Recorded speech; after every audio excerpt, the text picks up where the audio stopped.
ছেলে হওয়া এত সহজ না, অনেক কিছু ঘুরে আমাদের মাথায়। সব তো তোমারে বইলা বোঝানো যাবে না, তারপরও কিছু বলি শোনো। আমরা ছেলেরা বউর সামনে মার সাথে ভালো করে কথা বললে মার আঁচলে থাকা সন্তান, আবার মার সামনে বউর সাথে ভালো করে কথা বললে বউর গোলাম।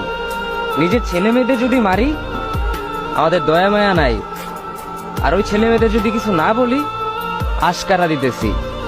নিজের বউরে দিয়া যদি জব করাই সেই ক্ষেত্রে আমি বউর কামাই খাই, আর যদি বউরে দিয়া জব না করাই আমি সন্দেহ করি।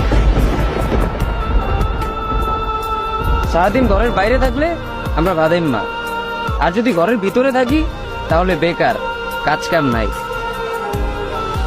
আর এই তোমাদের মেয়েদের গায়ে যদি আমরা ভুলেও টাচ করি না আমরা নির্যাতক, আর যদি তোমরা মেয়েরা আমাদের গায়ে হাত তুলো আমরা কাপুরুষ।